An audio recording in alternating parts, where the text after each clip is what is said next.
Here now, Fox News senior judicial analyst, Judge Andrew Napolitano. Judge, good to see you tonight. Hey, where to start? You know, just to sort of go back, because we've got a web of this up on the wall, which we're going to show everybody in a moment. Right. But to go back to what Ed was reporting there, it's outlined that a foreign source gave the information to in this dossier, second dossier, to an unnamed associate of Hillary and Bill Clinton.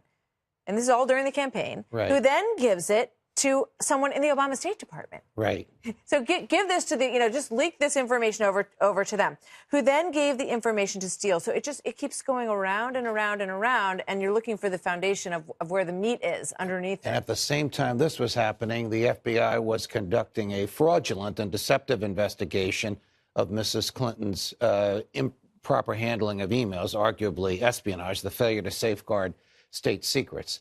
So the Clintons were using enormous arms of the government, State Department, Justice Department, FBI, to assure that she not be prosecuted and to attempt to assure that Donald Trump not become president. But Steele, Chris Steele, the now former MI6, that's the British version of the CIA agent, presents a very interesting problem here. This is the issue.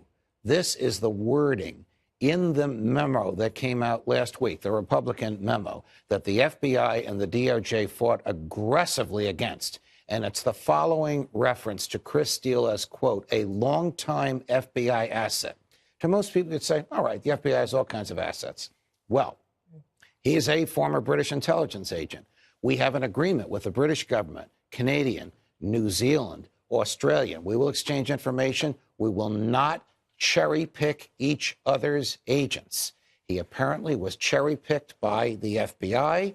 If this happened while he was an MI6 agent, he could be prosecuted for espionage by the British government for being a British spy at the same time he was an American spy. So that phrase in the memo that he was a longtime FBI asset, we know he was doing work for them. They were interested in his work. There's still, I think, some discrepancy over whether or not they were paying him, but they also say that they released him at some point. Yes. So they had some kind of relationship, whether it was monetary or not.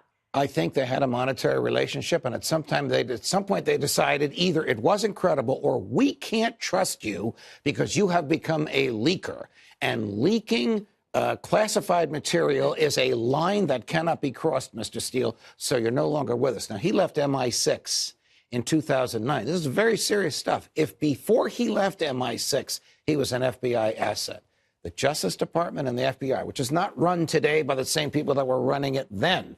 We're talking about Eric Holder and Jim Comey, has an enormous problem on its hand. That would explain... 2009 is a long time ago. Correct. We're talking about the 2016 campaign. But correct. Can you prove that there was an overlap in his MI6 time and his FBI asset time? We don't know. But you know they were upset about that line in the memo. Yes, and I know that Congressman Nunes intentionally used the ambiguous phrase long time. Does it go back to 2009 or before, or did it happen afterwards? I also know that we need to know. That explains the ferocity with which the FBI tried to prevent this from coming out. Thank you, Judge. We'll stay on it with your help. Good to see you tonight.